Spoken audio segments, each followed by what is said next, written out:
Welcome to worship with the Unitarian Universalist community of Charlotte.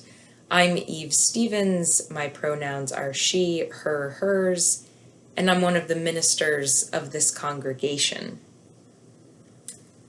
Members, it's always good to have you with us, and I thank you for your generosity that continues to make our services and all we do throughout the week possible.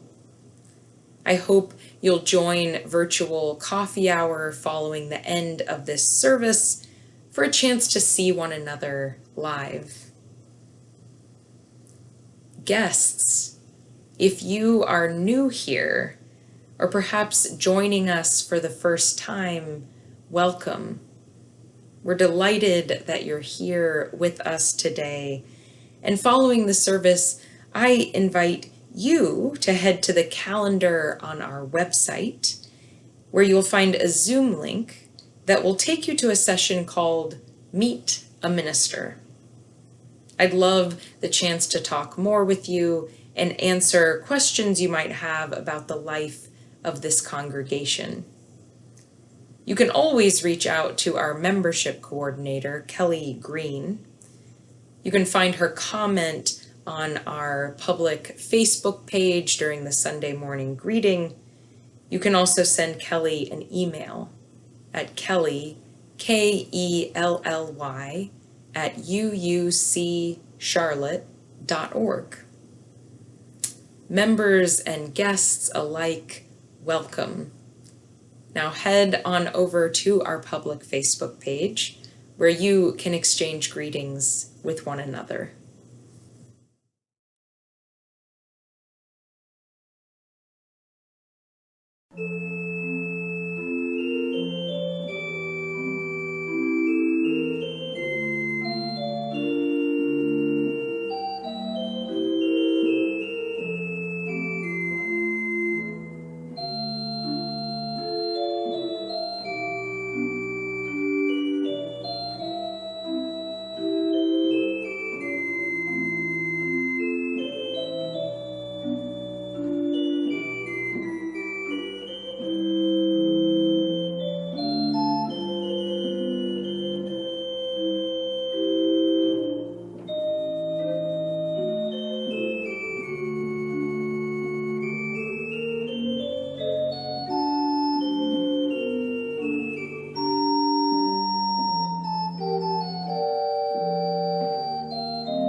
Our chalice lighting words come from Alexis Engelbrecht.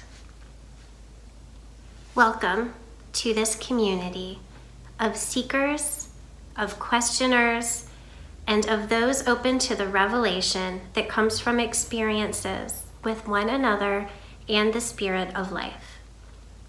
May we remember that while we have some answers, we don't have all the answers. While we know some things, we don't know everything. And while we have lived, others have experiences very different from our own. Welcome to this community full of questions and possibilities.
Poet Sandy Florian describes line by line what she means by the word house.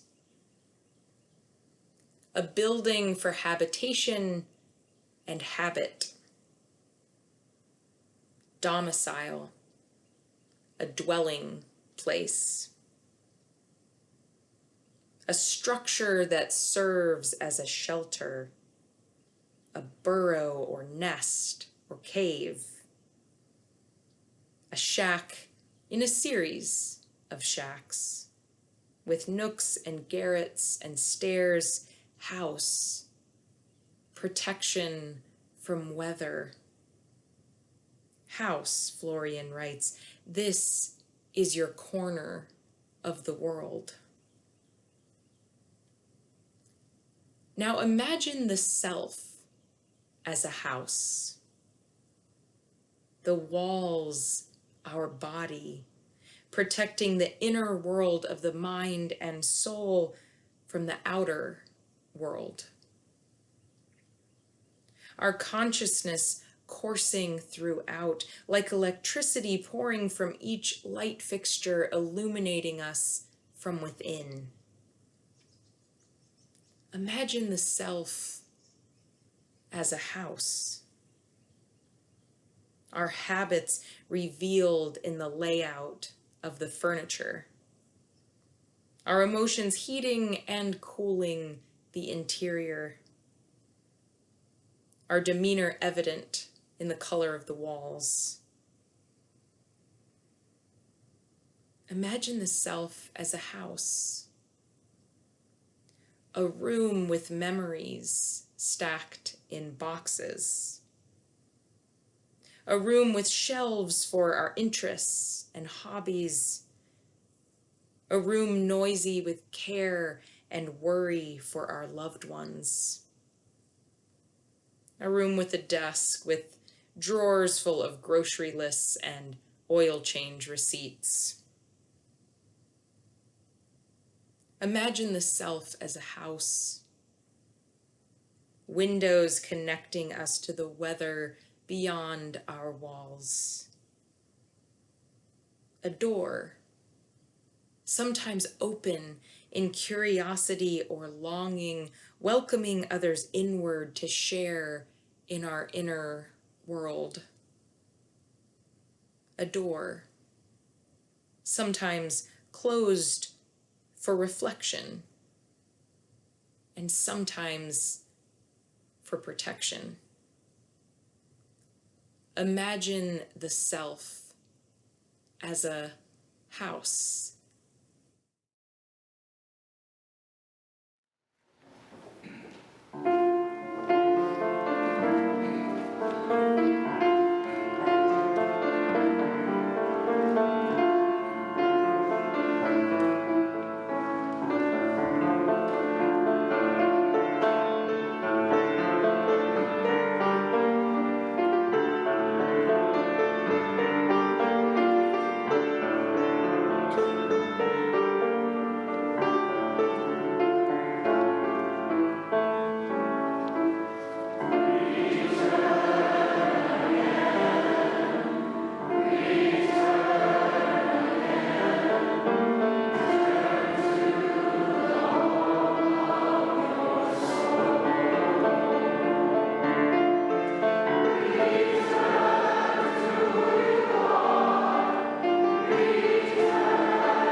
I am not someone who is all that familiar with the ins and outs of architecture. In the midst of buying a home, I nodded as confidently as I could while the engineer who'd finished inspecting our house said structural integrity a number of times and talked to me about things like pilings, piers, spread footings, while I took notes as fast as I could to then plug into Google line by line. According to one engineer, structural integrity is the ability of a home to maintain its structure over time, not bending, breaking, or collapsing. I came away from our home inspection retaining only what I'd already known. You can patch up the cracks in the drywall, but if your foundation is not stable, if your foundation is not dug deep enough, eventually the structural integrity of your house will be compromised. And at some point, your house will no longer hold together.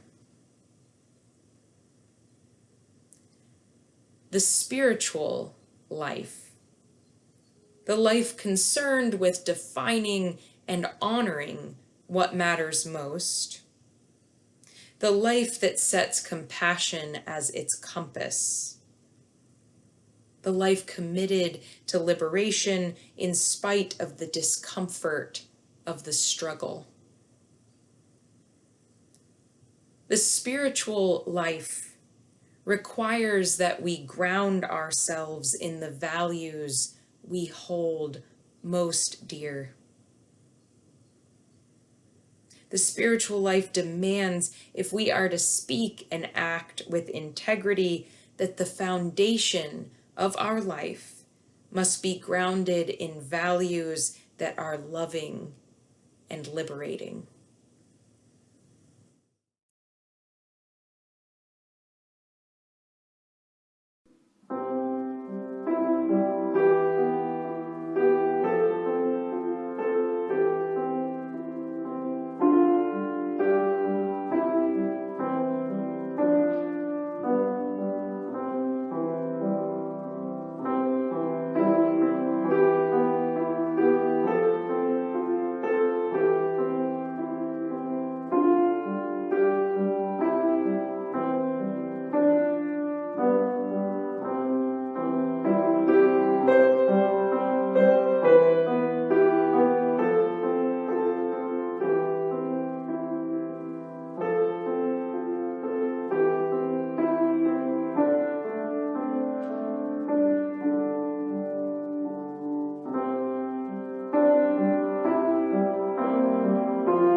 The liminal realm between two people who hold very different values is a powerful space. The ground that lies between two people who hold different values is an uncultivated, unmanicured, wild space, teeming with possibility and tinged with peril. To engage with someone who holds different values than we do in this space is not an experience to take lightly, but rather a moment that calls us to deeper intention and courage.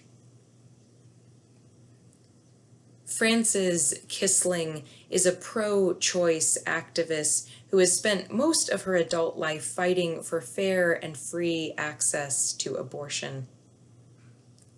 Kissling is also a devout Catholic. She often serves as a bridge between people of directly opposing political identities based in directly opposing values.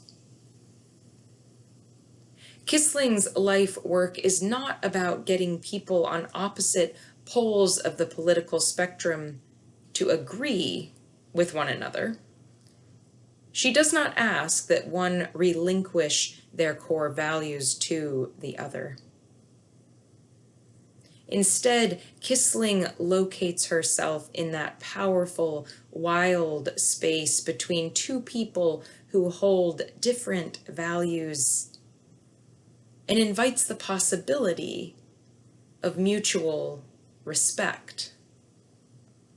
She encourages both the person who is pro-choice and the person who is pro-life to share what they find admirable in the other's position and what gives them pause about their own position. As Kisling puts it, I want to find that place where I can honor some of their values without giving up on mine. Kisling continues, I want to learn why the other thinks the way they do. And some of it's the simplistic stuff of humanization, that the person opposite of me becomes a real person, not an extremist, not evilly motivated. She continues, I find hope that perhaps for some people, you can overcome the epithets that we have charged each other with. When we open the door to someone who holds different values than we do, meeting them on the threshold or inviting them in, it is possible to learn and heal in the space between. Possible to leave the encounter newly inspired to clean the windows or reimagine the placement of our furniture. There are also encounters that caution us against the impulse of hospitality.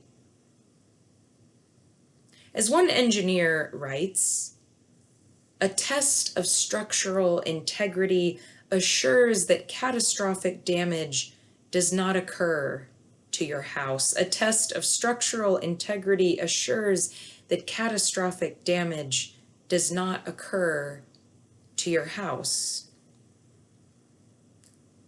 Though we cannot give up on another human being, though we must fight the desire to demonize someone who holds different values than we do, write them off, we must resist writing them off as forever damned.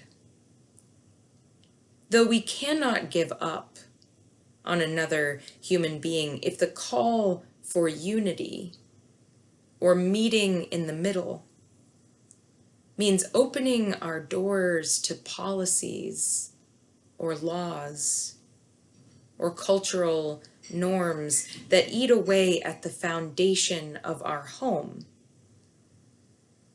then that wild in-between space is not a place of possibility, but peril. And if venturing out into the in-between to meet someone where they are means welcoming and entertaining words, ideas, and actions that threaten the structural integrity of our house, then the courageous thing is to tell them why this time we are closing the door. The spiritual life, the life concerned with defining and honoring what matters most, the life that sets compassion as its compass, the life committed to liberation in spite of the discomfort of struggle. The spiritual life requires that we ground ourselves in the values we hold most dear. The liminal realm between two people who hold different values is a powerful space. The ground that lies between uncultivated, unmanicured, teeming with possibility and tinged with peril. To engage with someone who holds different values than we do is not an experience to take lightly, but a moment that calls us to deeper intention and courage, rooting ourselves more firmly and our foundation, and refusing to budge.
Good morning. My name is Shannon Maples, and I have been a member of this community for almost 10 years. When I learned the topic of today's service, one image that came to mind is from a Dar Williams song called The Christians and the Pagans. It's about a Christian family that unexpectedly receives a call from their pagan niece on Christmas Eve.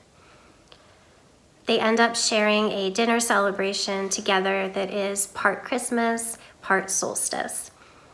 The young son in the Christian family, named Timmy, decides he wants to become a pagan. And the song ends with warm thoughts about family togetherness and finding common ground.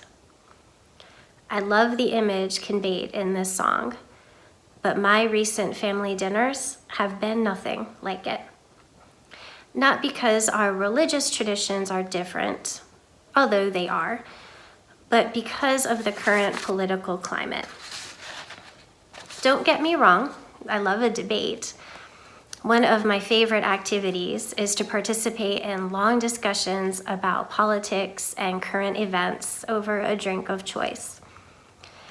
But something changed in the way I relate to people with different views and the way they relate to me somewhere around the time that President Obama was elected, and just gradually worsening since then. When I picture a typical such conversation through Eve's metaphorical image of a doorway, I envision a group of family enjoying lemonade on my metaphorical front porch. Discussion quickly turns to politics. Tensions rise. And suddenly, I am snatching away their lemonade and kicking them off my porch. Metaphorically. This has strained many of my family relationships to some degree and caused us, in some cases, to limit our interactions with each other, especially since the November election. On my best days, I try to look past our different opinions and different information sources to identify common values. For example, while I may believe that our country has a long way to go to live up to its stated values, others may focus on progress that has already been made and think that alone makes the U.S. a great country. But at the heart of it, we often share common values, that all are created equal and all deserve equal opportunities.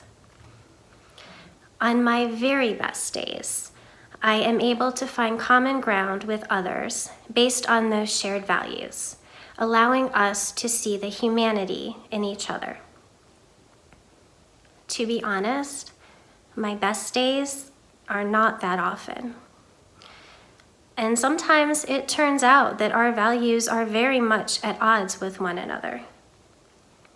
As I have pulled back from people with whom I cannot find common ground, I find that I am devoting more of my time and energy here to this UU community. This community has encouraged me to strengthen and live up to my values in all of the best ways. You continue to challenge me to identify my own biases, my disposition toward complacency, my blinders towards experiences that are different from my own. You call me onto our shared front porch for lemonade while we learn and reflect together.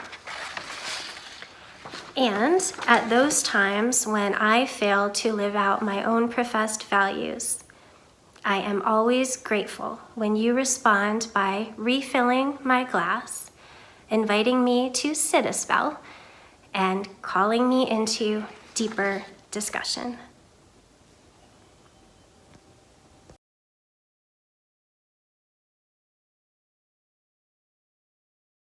Building bridges between our divisions, I reach out to you. Will you reach out to me? With all of our voices and all of our visions, friends, we could make such sweet harmony. Building bridges between our divisions, I reach out to you. Will you reach out to me? With all our voices between our divisions, I reach out to you. Will you reach out to me? With all our voices between our divisions, I reach out to you. Will you reach out to me? With all our voices between our divisions, I reach out to you. Will you reach out to me? With all our voices and all our visions, friends, we could make such sweet harmony. Friends, we could make such sweet harmony.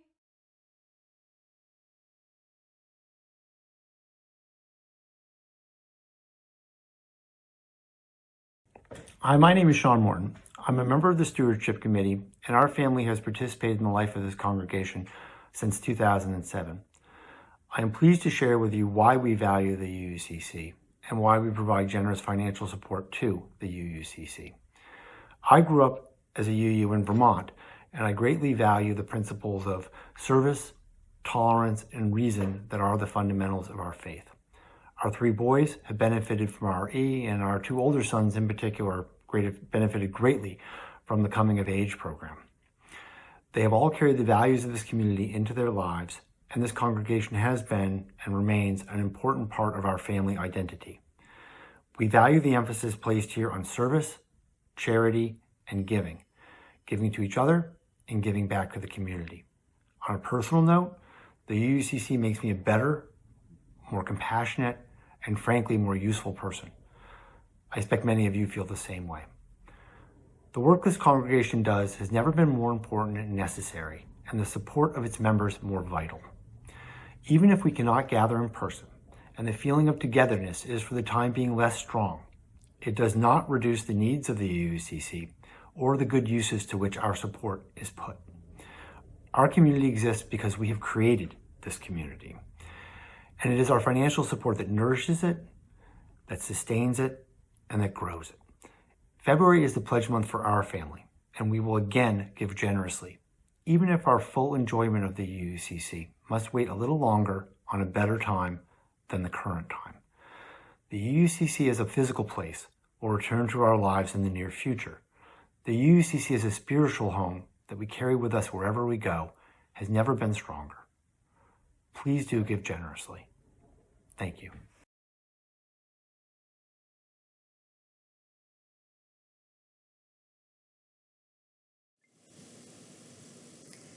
If you have not already, I encourage you to subscribe to our weekly e-newsletter, Currents. That's where you'll find the latest opportunities to learn and connect in this community. This Thursday, we will welcome guest speaker Stefania Arteaga, co-founder of Comunidad Colectiva and the Carolina Migrant Network. The following Thursday, we'll welcome Daniel Valdez, Director of North Carolina and Mid-South Operations at the Hispanic Federation. And you can see Currents for more information about how to attend both.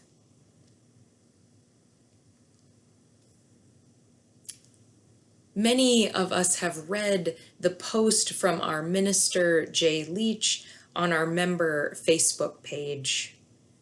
For those who have not seen it, Jay shared with us the very good news that his lab reports indicate that his cancer showed no spread into his lymph nodes, results that bode quite well for his return to full and good health. We continue to hold Jay, Melissa, and Emerson in our prayers in his recovery and in concern for the health of Jay's brother.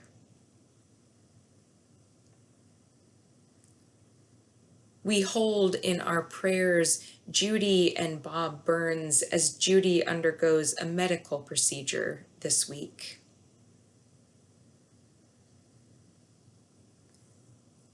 We're sending love to Eric Davis and his family as they mourn the death of Eric's father.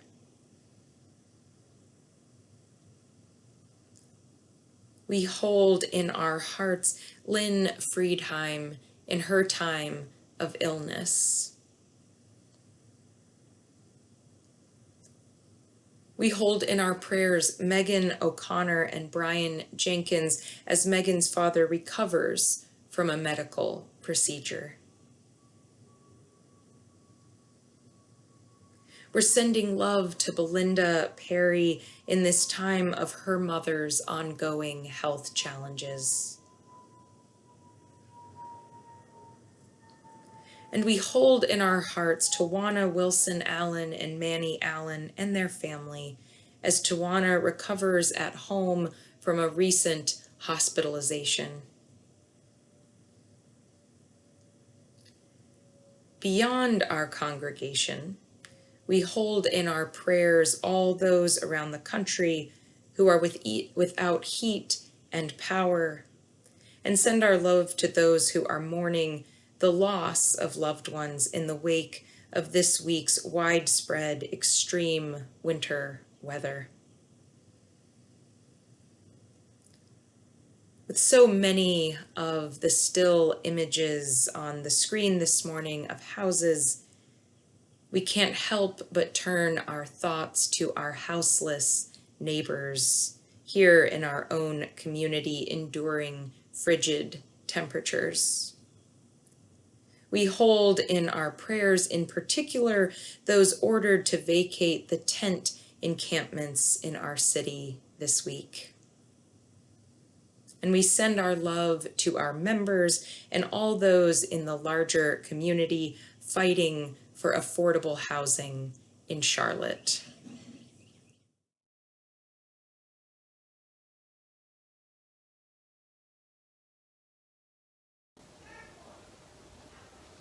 In the Unitarian Universalist community of Charlotte, I find a place that supports my values while also encouraging me to engage with these values more deeply. It takes all of us contributing our gifts and talents to sustain this community. I want to thank you all for sharing your time, your energy, and your resources with the rest of us here at the UUCC. May these gifts allow us to realize our vision of inspiring transformation within our own lives and within the larger community.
I invite you now into meditation, a chance to find ourselves again in the present, to become aware once again of our breath and our body. Close your eyes.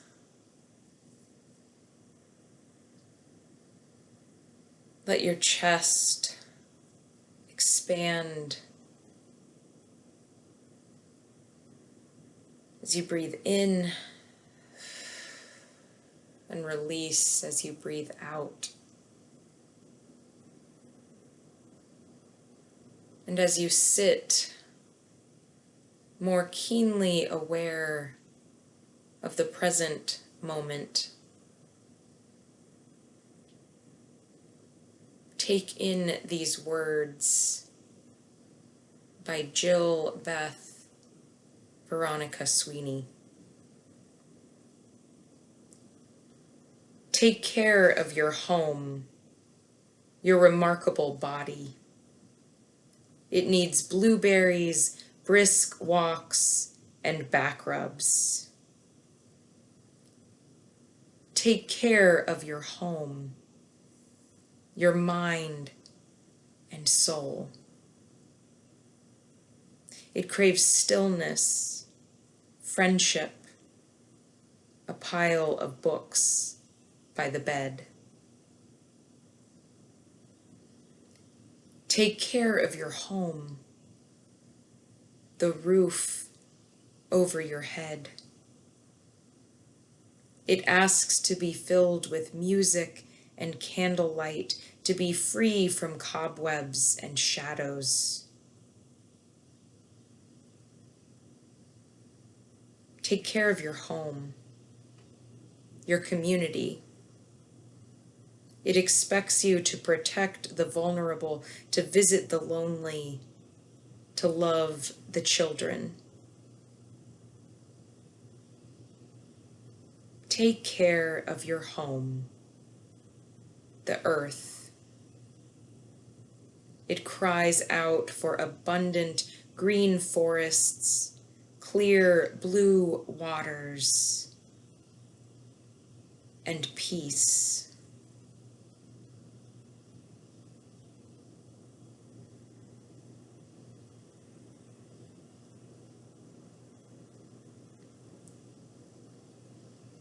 Amen. Be well as you go out into your week, and reach out when you need us.